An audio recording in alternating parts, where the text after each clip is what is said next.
Good afternoon, everybody, and thank you for joining us. I'm John Delp from EW Motion Therapy.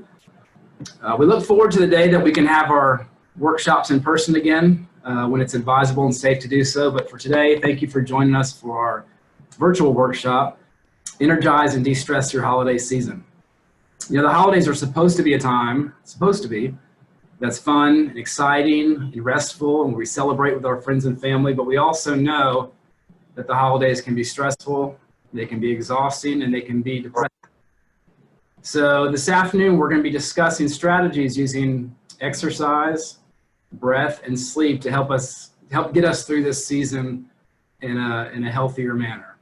Okay, we have a very, very special panel of experts today who I'd like to introduce at this time that'll be presenting. First of all, we're going to be hearing from Jesse Douglas about exercise. Jesse is the programming director for EW Motion Therapy.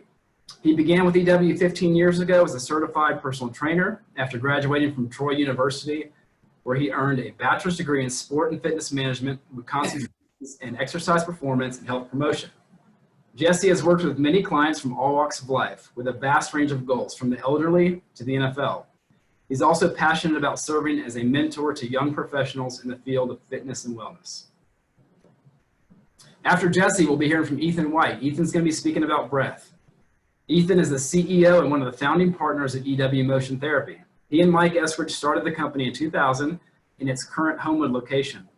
Ethan graduated from Auburn University, where he played baseball in 1991 with a Bachelor of Science in Microbiology, and then from UAB in 1993 with a Master's in Physical Therapy. He does still see PT and wellness clients. However, as the visionary of the company, much of Ethan's focus these days is, and most of his effort, are on personnel, business, and program development. And last but not least, for the grand finale, we'll be hearing from Dr. Kim Fagan. Dr. Fagan is a physician and owner of Fagan Sports and Lifestyle Medicine. Dr. Fagan graduated from Auburn University and attended medical school at UAB. She completed her internship and residency in internal medicine at UAB and did her fellowship training at American Sports Medicine Institute with Dr. James Andrews. She's board certified in both internal medicine and sports medicine. Prior to opening her own practice, she served on the teaching faculty in the Department of Orthopedics at UAB, as well as a fellowship director for primary care sports medicine at ASMI with Dr. Andrews and Dr. Lemack. She is actively involved both locally and nationally in the sports medicine community. Dr. Fagan's going to be speaking to us about sleep. All right, and then additionally with us today, we have Noelle Thibault. Noelle is our technical director, and Noelle is going to give us a little bit of information about the Q&A function at the end of the presentation. Hey everyone, I'm just going to briefly go over the Q&A function that we'll be doing at the end of our presentations. There is a button at the bottom of your screen, and it should say Q&A. At any point that you have a question that comes up throughout the presentations, go ahead and click that button.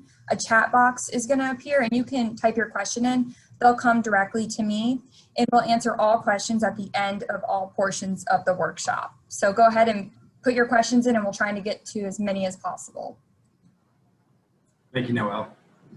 All right, so now I'm going to turn the attention to Jesse Douglas. Jesse's going to be speaking about exercise. Hey, everybody. Thanks for having me. So we are going to start today with a little exercise together. They say that it's not how many times you get knocked down, but how many times you get back up, right? And this drill that we're about to do is called the get back up. So if you're comfortable getting up and down off the floor, then I want you to participate. But if you think you're going to get down on the floor and you're not going to be able to get back up, let's sit this one out. But let's stand up together. And what I'm going to have you do is start by lying down on your stomach on the floor. You're just going to lie down flat. And then any way you like to, stand back up. And now I'm going to have you lie down on your back. Get down to the floor and lie flat back. And then any way you like, get back up. Then we're going to go in and lie down on your side. Either side is fine. And then we're going to get back up. And then you're going to lie down on your right side. And get back up. Okay, we're going to go through that drill again, but this time we're going to do it with your right hand glued to your right kneecap. Okay, so we got the right hand glued to the kneecap. Let's lay down flat. Try to get over to your stomach. And then we'll get back up. And then you're going to lie down on your back. And get back up. And then you're going to lie down on your left side. And back up. And then you're going to lie down on your right side. And back up. Excellent. We're going to do it one more time with the left hand glued to the left kneecap. All right, let's work our way down to the floor. See if you can get down on your belly. And then back up. And on your back. And back up. And then you're going to lie on your right side. And back up. And then on your left side.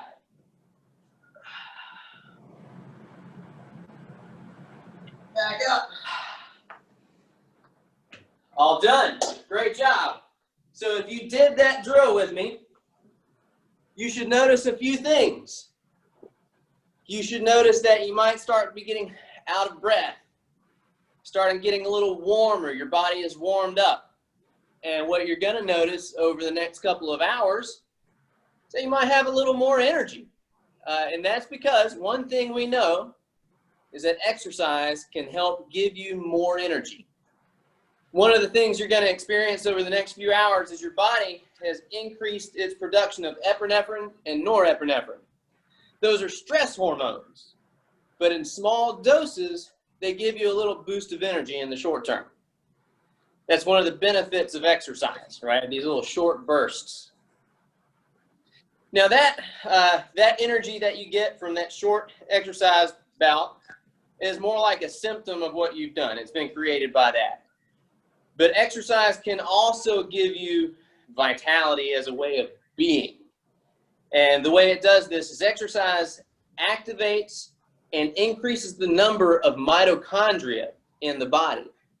Now, mitochondria are the powerhouse of the cells that generate most of the ATP in the body. And ATP is the energy currency of the cells. Now, this is truly true energy. This gives you what you need to live. When you have decreased mitochondrial activity is when we really start to fade away, right? We're no longer living with our full vitality. So regular exercise, increase those mitochondria, increase your vitality. Regular exercise also improves sleep, which is going to help improve your energy levels throughout the day. And then increased fitness just makes life easier in general. Your activities of daily living become easier the more fit you are. So daily tasks seem less daunting because you have the physical capability and the energy to go through those tasks and still have something left at the end of the day. So we know exercise can give you energy and vitality, but only up to a certain extent. Too much exercise can have the exact opposite effect on you. We call this overtraining or even under-recovering. And this can cause more fatigue. It can cause you to feel more stressed out or depressed. It can give you trouble sleeping. And so really what you need to know about this is that for every exercise session, there is a cost and a return. And if your goal is more energy, right? I want to exercise to have more energy. You want to make sure that the return from your exercise session outweighs that cost, okay? And I'll tell you a little bit more about that in a second. So, we've got a few different types of people. We've got people who don't exercise at all, are completely sedentary and feel fatigued. Then we've got your moderate exercisers that go to the gym a few times a week. They may lift some weights and do some light cardio. They're in decent shape. And then you have the people that really go over the top with it. They're exercising all the time. The exercise is their major stress relief. And all three groups can suffer from, just fatigue, loss of energy, right? So if we want any of these three groups to have an energy boost, there's one easy suggestion. And that suggestion is to simply take a hike, go for a walk, preferably outside, right? Because exposure to nature, sunlight, vitamin D, all those have been shown to be good for mood, energy, anti-depression, right? But there was a study done at the University of Georgia, 2006, and it was related to exercise and energy levels. And they took 36 sedentary individuals and broke them up into three groups. One group continued to do nothing. One group worked out at a light intensity for 20 minutes, 3 times a week. Light intensity being 40 to 60% of your maximum heart rate. So not exercising hard at all. And then they had a moderate intensity exercise group where they ramped it and the intensity up a little bit, but they still only worked out for 20 minutes, 3 days a week. What they found is that the light exercising group came away feeling more energized than the sedentary group or the moderate intensity group. And so the conclusion that they came to is that if you're already suffering from fatigue, no matter what it's from, it's better to hit a light intensity exercise session and keep the intensity low than it is to really try to get after it and wear yourself out.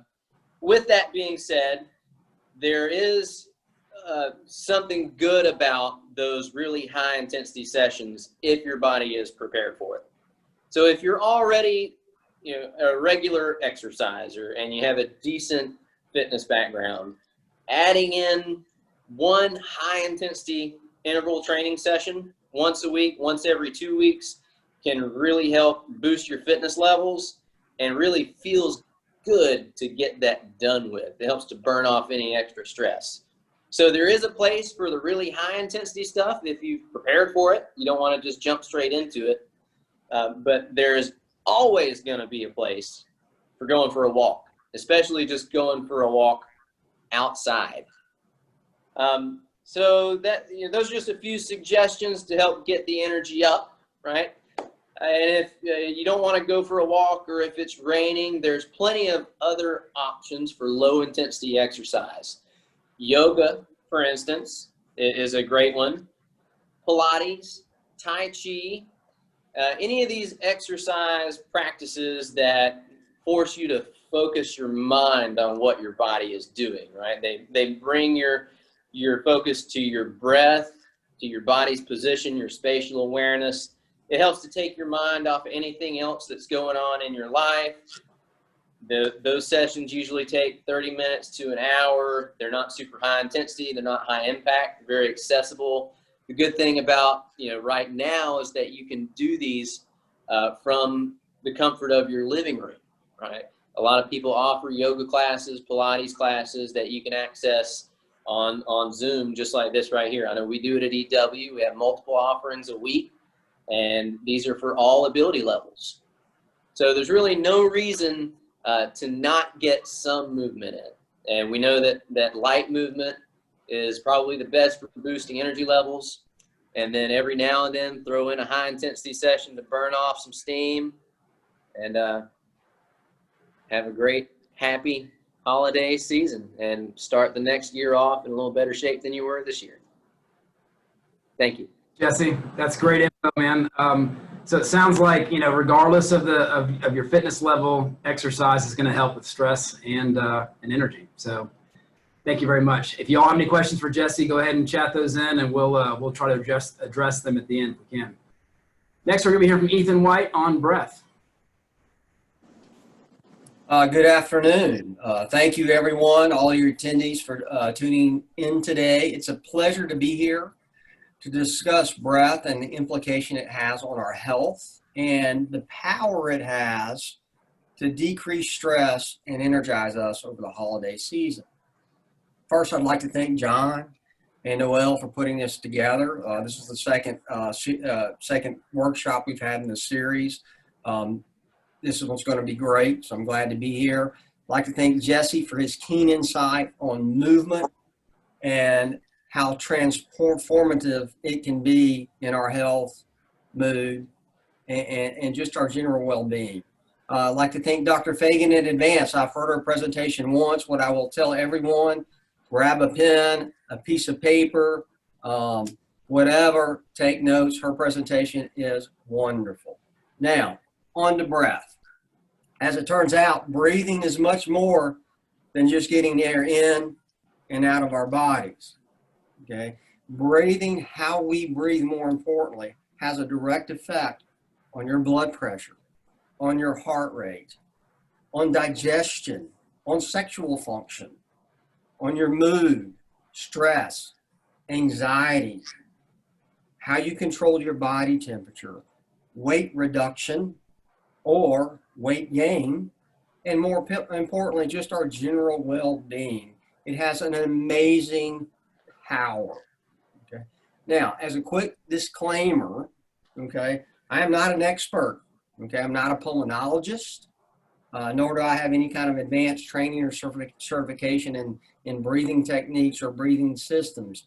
But what I am is a physical therapist with over 27 years of experience working with clients in acute pain in very stressful situations, post-fracture, post-operatively. The other side of that, I've also worked with professional athletes with their goal and their intent is just to improve performance, how well they can play in their sport, how well they can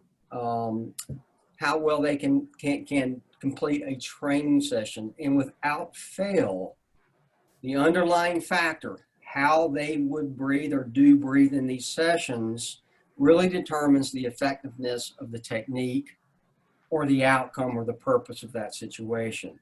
So, without question, diet, nutrition, healthy lifestyle choices, making smart exercise decisions, again, what we eat, our sleeping habits, our social interaction are vital in having a healthy lifestyle into your health.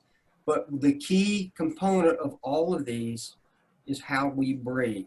So if we really do want to start moving better, we really want to start feeling better, and most importantly, we want to start living better, let's start with a focus on breath. So with that, I'm going to give you all the biggest benefit, well, not the biggest benefit, but one of the biggest benefits of this workshop. For everyone that has the person in their family, friend, that you can't think of what to buy them this holiday season for a gift, or even a gift to yourself. This book, I want everyone to write this down. It's Breath, The New Science of a Lost Art by James and Esther, is wonderful. I would encourage you, many of you probably have this book. If you do not, buy this book. It is wonderful. It's life-changing. We will discuss what we'll discuss. You can find in this book. More importantly, everything in this book is backed up scientifically, and it is a wonderful journey through how we all should start our breath practice, from techniques to the background to that. So with that, let's begin to talk about some of the key concepts that are out there and that are discussed in this book. Number one, mouth breathing. Mouth breathing is horrible. Mouth breathing is horrible for our health. It increases your heart rate. It increases your blood pressure. It leads to snoring. Snoring can lead to sleep apnea. Okay? It can lead to dehydration. It leads to irritation of our tongue, our throat, of our lungs. Mouth breathing is horrible. And if you're a mouth breather, unfortunately, it begets more mouth breathing. Okay? So number one, if you are a mouth breather, we've got to change that, which leads us to number two. And I said this on the other night, on Tuesday night. I wish I could see all the attendees because I would tell everybody in the audience today that your nose is beautiful. And we need to celebrate your nose. And most importantly, your nostrils are there for a reason.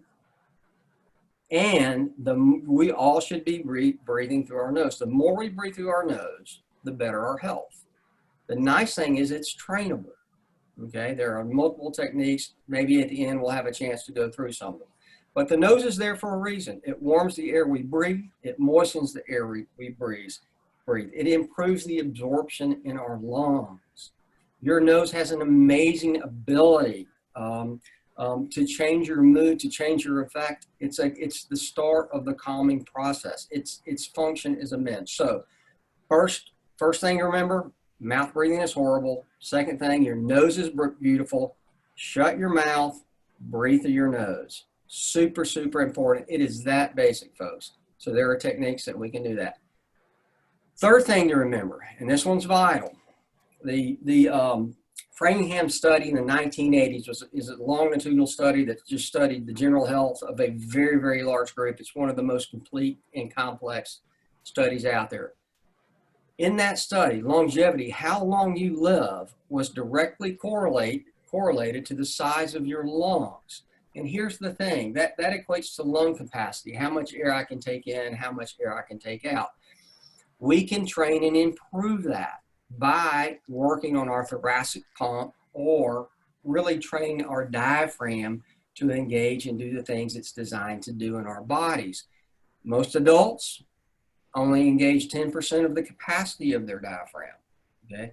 Just by changing that 50 to 70% with a few simple techniques, you automatically improve your cardiovascular health. What does that mean? You have high blood pressure, you have a high heart rate, you start working on these exercises, these techniques. Doesn't mean you got to go run a mile or anything like that. You just have to learn how to breathe correctly.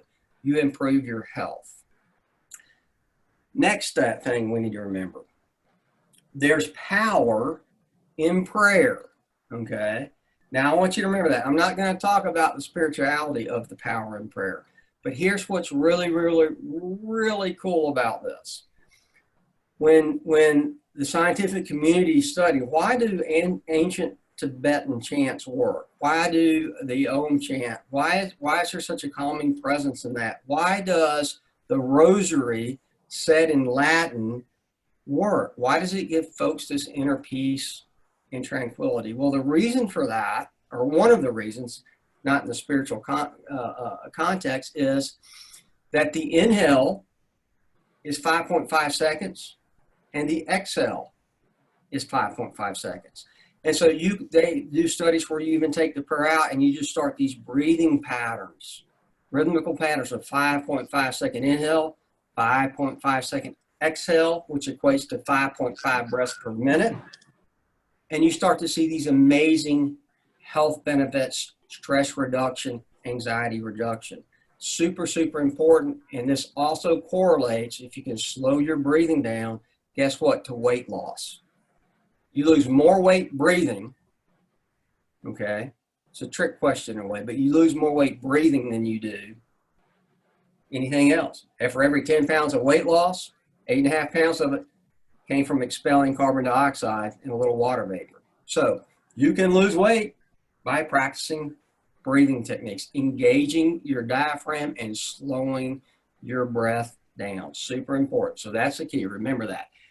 The next key, I said this the other night, and I don't know if anybody's gotten back to Kathy, my wife. If you know her watching this, please tell her that Ethan can chew gum as much as he wants to now, because chewing gum will actually help you breathe better. The firmer the gum, the better.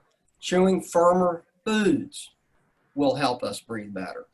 The reason for that is as we became more of an agrarian society 12,000 plus years ago, somewhere in East Asia where that began, and then the Industrial Revolution with more processed, softer foods, we lost some of the structure or the density of our bones in our jaws, in our mouth, and our nasal passages, which is basically created a smaller airway, which makes it harder for us to breathe. Actually, you can change that simply by coming up with some chewing techniques or pattern. So you have a license to chew gum. Buy the firmest gum you can do and chew it. Last but not least, and I think this is the most important thing, it's also the most difficult thing to get your mind around. Breathing has the ability to engage or to alter your autonomic nervous system. And your autonomic nervous system, basically, to try to simplify it, you can look at it as the sympathetic side, the side that really gets jacked up, revved up, you perceive danger, you turn your body on, what happens, heart rate goes up, blood pressure, you know, your adrenaline's pumping, you're zoomed in for that danger and you're ready to go.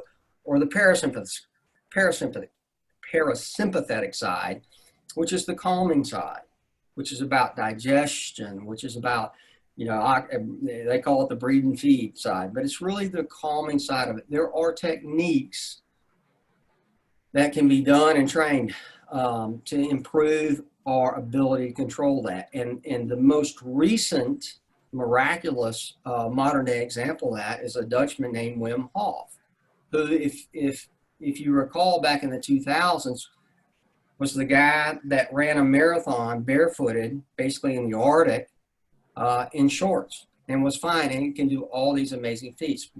Foundationally, what he has done is he's transferred the techniques into his own system of the ancient breathing technique of Tumo, or being able to regulate body temperature, desensitize his stress points to cold, simply by a foundational practice of breath.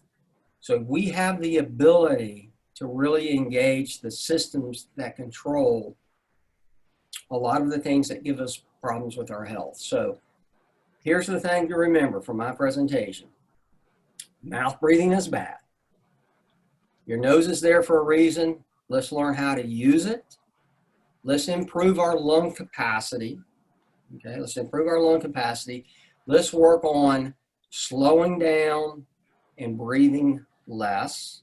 And let's everybody go out again and buy this book, Breath. Okay, it is super, super important. It's foundational. You want a New Year's resolution, make a resolution to exercise, but start your exercise program foundationally with a breathing program. So thank you for being here, and let's get ready. Looking forward to Dr. Fagan following up with this. Her presentation is fantastic. So thanks for having me. Thank you, Ethan. And I would like to second, the book is great. We've gotten so much good feedback on that so far. And these are some great tips on things that probably a lot of us are not doing correctly. So I'm now going to next turn it over to Dr. Fagan. Great, thanks y'all for letting me be here. I appreciate you taking time out of a busy day. Again, I appreciate the opportunity to be on the panel with Jesse and Ethan. Every time I hear them speak, I learn something. Again, John, thank you for inviting me. And Noelle, I really appreciate your expertise. As they were saying, I'm speaking on sleep today. If you have any problems with that, you're not alone. About a third of the United States adult population does have problems with sleep. Everybody always asks me, how much sleep do you actually need? So it really varies according to your age. If you're an infant, about 14 hours of sleep a day is what you expect. Teenagers need a tremendous amount of sleep, 8 to 10 hours. Not many teenagers actually get that. If you're 18 or above to about 65, you still need quite a bit of sleep. 8 to 9 hours of sleep is what you expect you need. Once you get a little bit older than that, above 65, that's when you start cutting back. 7 to 8 hours of sleep is what you can survive on. I know I have some friends that say, okay, I can get by on 4 to 5 hours of sleep and I still feel just great. Well, really, that's not very healthy for them, because there are a lot of really important things that happen while we're asleep. That's really when our bodies have time to recover, both our bodies and our mind. That's when we deplete our energy stores. That's when physiologic growth happens. That's why it's so important for teenagers to still get good sleep. Also, that's when we're releasing antioxidants, we're reducing inflammation. So it's so important for our immune system at that time. It's also very important for our mind. That's when we're really forming our memory, really incorporating that into our brain. So kind of what the example that is, if you're in school, or especially like I remember when I was in college and med school, and I really kind of wait late to start, I think, okay, I'm going to pull an all-nighter and I'm going to really jam it. So I might do okay on that test. but maybe a month later when I'm trying to recall some of that information, I may not be able to really pull that back out and recall it like I should if I maybe not stayed up all night to learn it. This also has to do with neuroplasticity. So when we're making those neuron and synapse connections, when we're forming new pathways in our brain. So say if you're learning a new sport, or you're learning something new at work, or you're learning to play a guitar, that's when we're forming the new pathways for those. Also, if you have a concussion, or maybe you've had a stroke, that's where also you're too into recovery when we're talking about neuroplasticity. If you go without sleep, consider that a disability. And so you really need the sleep for really benefits. If you go 24 hours without sleep, it's really equivalent to having a blood alcohol level of 0.1%, which legally is intoxicated in any state that you're in. If you go 18 hours without sleep, it's about half of that, but you're still really impaired. Also, it can almost act like you have ADHD. So you're really not as sharp. You have problems with really paying attention. If you're playing a sport, you're really not as coordinated as you would seem that you should be, and you're more prone to injury. We talked before about things like calming down inflammation, releasing antioxidants, and so that affects your immune system. You may be much more likely to pick up a virus or the common cold. If you have a pain situation, and you can realize that if you are not sleeping well, that's really going to magnify the pain that you're having. Also, if you're trying to lose weight, not sleeping is problematic because your cortisol levels go really crazy. And so you're much more likely to eat more or have food cravings. So it makes it very difficult to really lose weight when you're not sleeping. So keep in mind too, there may be some medical issues that are making it more difficult for you to lose weight. So for women in particular, there are times when our hormones are really in flux. So when you're a teenager and you're just starting your periods, that's one time when you might have hormonal issues. When you're pregnant, that's another time. When you're going through menopause, that's also another time where your hormones are really going crazy. If you have a thyroid issue, if you have hyperthyroidism, that means when your thyroid is overactive, that may be a time. Or if you have hypothyroidism, when it's underactive, but you're being over-medicated, that can be an issue. Adrenal fatigue, if you've ever heard of that, that can be an issue for you. So normally what happens with your adrenal gland, it's where your cortisol comes from. So the way cortisol should work is it should be high in the morning. That's really when it's kind of getting your body awake and revving you up. And then through the day, it should just drop down. So then the evening, everything's much calmer. If you have adrenal fatigue, what can happen, that can become completely reversed. So that in the morning, you feel really sluggish, but in the evening, again, your body's sort of revved up, and that makes it more difficult for you to go to sleep. Other things can be things like restless leg. So with restless leg, it's just when you can't get your legs to be calm at night. They're just kind of moving around. So that can disturb your sleep. Ethan's already mentioned one thing with sleep apnea, which can be a big problem, where at night you're snoring and you kind of almost stop breathing. And so that can be very disruptive to sleep, plus all the health problems that Ethan's already mentioned that can be related to that. Pain is another factor. So you get that really vicious cycle with it. You've got pain and you can't get comfortable to sleep. And then not sleeping enhances pain. And so you're really in a quandary when that happens. Depression is another thing. Depression, you can either sleep too little or you can sleep too much. So that can be problematic. Alzheimer's, which is another neurologic issue, is notorious for not sleeping well. So people with Alzheimer's have a real problem with that. And then stress. Stress itself can be problematic for sleep. And at this time of year, that seems to be a time of stress. Plus, we've had COVID pandemic. That's another time of stress. And then the recent elections were problematic for that. So if you're not sleeping, do make sure that maybe you don't have any of these medical problems. And if you do, some of them can be treated and be helpful for taking care of some of the issues. But if you don't have any of these and they can't be treated, but you're still having problems with sleep, there are some things that can be done for that. So what you're going to look at first, are there any lifestyle changes that can be made? Some are very simple, some things that you can do. So think about what you're eating and when you're eating it. So at night, you don't want to really eat spicy foods. You don't want to eat a really heavy meal. You don't want to eat things that are really rich. The other thing you want to think about, there might be some foods that can be really helpful. So like an evening snack where it's a dairy product, or something like a banana, or oatmeal and honey are helpful. Cherries are helpful. And all has to do with melatonin, which things might have melatonin or be melatonin inducing for you. The other thing you want to think about is what are you drinking? So in the evening, you really want to cut down on your fluid intake. And mainly that's because you don't want to have to get up in the middle of the night and go to the bathroom a lot. Caffeine is an issue. Some people say they're not sensitive to caffeine at all. And they say, oh, I can go drink a cup of coffee and then go right to sleep at night. But what'll happen is they're probably not getting into deep sleep during the middle of the night. And so they may still feel fatigued in the morning. And then some people are very sensitive because the half-life of caffeine is about 7 hours. So you really probably want to cut back on caffeine after about noon or by 2 o'clock at least. Alcohol is another issue. So, you think, oh, I'll have a couple of glasses of wine at night. That helps me fall asleep. And it can help you fall asleep, but it often will interrupt your sleep during the middle of the night. So you want to think about your alcohol intake as well. Then other thing Jesse alluded to too is that exercise is really good to help you sleep. So if you're exercising during the day, you typically will sleep better at night. But you do need to think about the timing of your exercise. So you don't want to have a big workout and think you're going to go right to sleep because, again, your body's a little bit revved up. As Jesse said, you feel more energized after you exercise. So leave about a 3-hour window before you're going to sleep. So think about that timing of your exercise when you're doing that. And then now you have to think about just some basic sleep hygiene things. So think about your bedroom as a sanctuary. So your bedroom should really be considered for a couple of different things. One is sleep and the other is sex. So really think about getting rid of anything else that you're doing in your bedroom besides those two things. So you're setting the stage for sleep. So about an hour before sleep time, what you want to do is really start unplugging. So get rid of your electronics, turn off your TV, wind down your computer, quit looking at your phone, and just really calm those down. Start dimming your lights.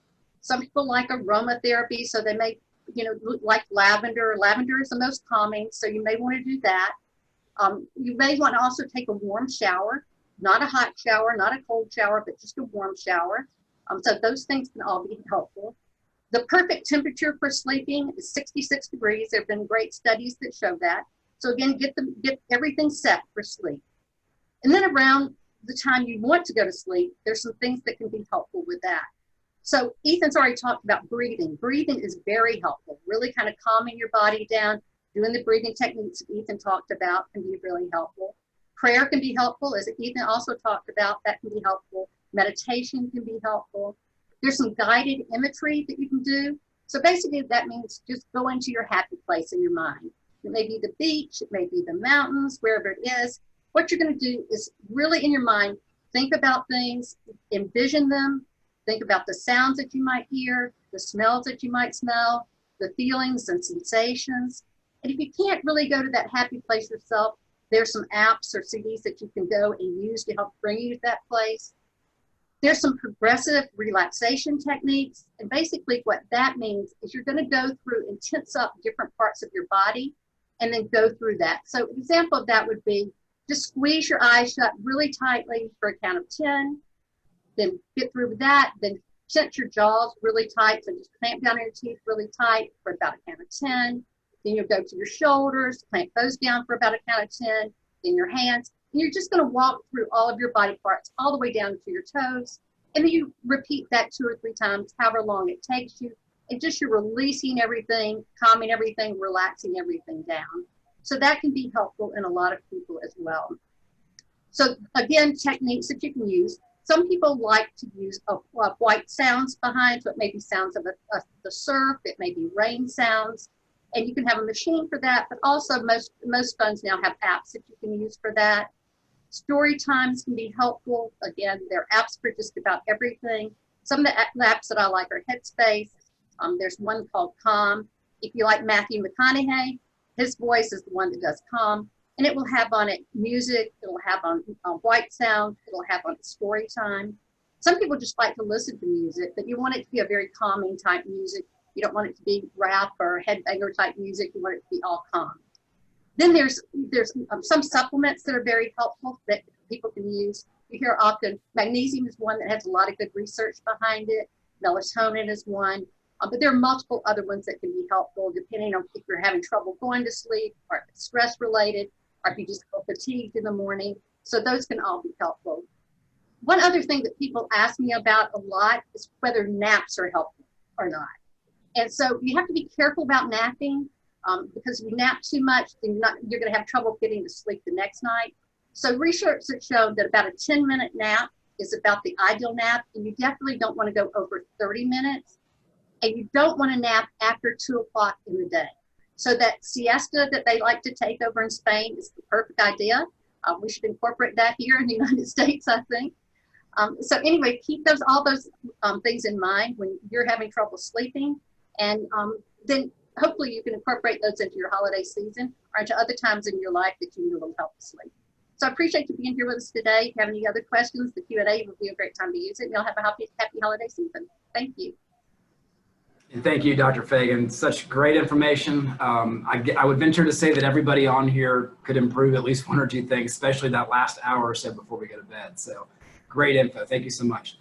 We're going to turn now over to Noelle. Noelle has some questions from the participants. All right, Jesse, this one's for you. Is there any time of day that is better than another for the low intensity exercise, like taking a walk? Jesse, you're muted. Yes, I am. Sorry about that. Yeah, so there is a better time than another, and Dr. Fagan talked about why, right? We don't want to go out exercising too close to bed because it does give us a boost of energy, right? And so if you're trying to boost your energy, when would you like to use that the most, right? Earlier in the day. So after breakfast or maybe after an early lunch is probably the best time to get in like a low intensity exercise session. And if you have some troubles with digestion and stuff, you may want to do it before lunch, a few hours after breakfast. All right, Ethan, this one's for you. It is so much easier to exhale than inhale. I can hold my exhale for so much longer. Is that normal? Do I need to work on that? So that is a great question. Okay. And I think a better take on that is what really is the pathway to better health. And the real thing is to slow your inhale and slow your exhale down. What's considered normal, okay, is 12 to 21 breaths per minute. Okay. What I said in my presentation, what is ideal though, is to get that ratio down to a 1-to-1 ratio where we're only inhaling and exhaling 5.5 seconds. So we want to train, we want to build balance in our body. And there's a technique called resonant breathing or coherent breathing that allows us to do that. And that basically you can practice anywhere. You can practice anywhere. It's about and that technique is inhaling through the nose, filling the belly, filling the lungs, exhaling out through the nose if we can. If our nose is congested and stoppy, then we go to pursed lip breathing. But it's to try to balance that where your inhalation, exhalation is balanced and in the ratio. That is optimum for your health, and that's one that you want to do as much as you possibly can.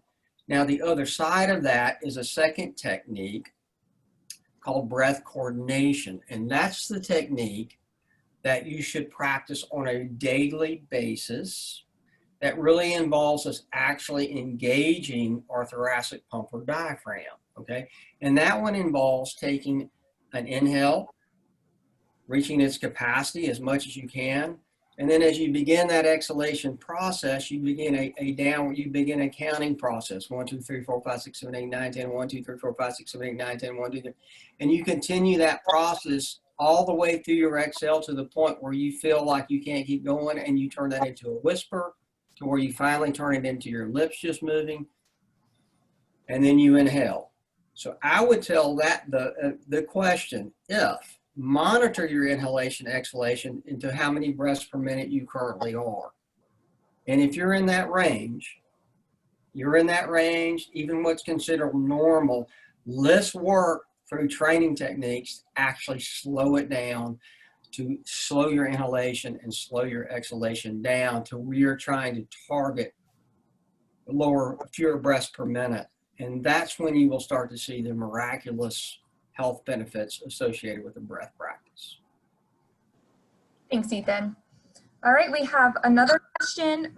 This one's going to be for Dr. Fagan. Will blue light glasses help with devices when it comes to getting to sleep at night?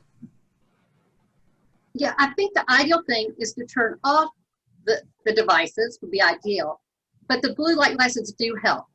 So they do back off some of the glare for it. So if you're really trying to do the best thing would be to turn off those devices. But if the next best thing would be to use those glasses. And then I would like to add one thing to what Ethan said about the breathing. And I think I say this because I was bad about doing this. And I think women may be worse than men about it, it's learning to let your belly expand. I think women are bad about holding their stomach in because we're trained to do that. And it's just as you're taking that inhalation, it's just letting your belly soften and expand. And that really helps with the inhalation. Thanks, Dr. Fagan. Do we have time for one more question? That's up to you, John. Yeah, let's do one more. Okay, let's see here. Jesse, you said walking was the best option, but I've got a bulging disc in my lower back that makes it difficult to walk long distances. What type of exercise should I be doing to increase my energy levels? Well, so you can't walk a long ways. You can walk a little ways. One thing they like to say in the therapy world is that motion is lotion, right? So even if you do have an injury going on, you're still looking for positive movement experiences. So maybe instead of taking one 20-minute walk 3 times a week, maybe you take a few 5-minute walks that day, and then focus on doing some of the exercises that they gave you in physical therapy to help get your back strong and get your hips mobile again. So you can. There's never a reason to not do anything. There's always something you can do. But remember, if you're dealing with an injury, the goal is to accumulate positive movement experiences and just do it with a low enough intensity and short enough duration that you can tolerate it. You don't feel exhausted afterwards. Good deal. Well, thank you, Jesse. And unfortunately, our time has come to an end. Obviously, all 3 of these subjects could be entire weekend workshops. So I gave Jesse and Dr. Fagan and Ethan each 10 minutes, and we got our money's worth. So thank you so much. Thank you, Dr. Fagan. Thank you, Jesse. Thank you, Ethan. Thank you, Noel, for keeping us online here. This session has been recorded, so we're going to email it out. If you're on this, if you're registered for it, we're going to email it to you, a link to our YouTube, and you'll be able to watch it again if you'd like to, or share it with any of your friends or your contacts. We'd love for you to do that. Additionally, if you have any further questions or if we didn't get to your questions, you can always go to fagansportsmedicine.com, ewmotiontherapy.com. You can request an appointment. You can submit a question on there, or you can call up and ask for me. We'll be glad to help you in any way we can. Thank you again for all you for being here, and we hope that everybody has a happy and healthy holiday season. And we'll see you soon. Thanks, everybody.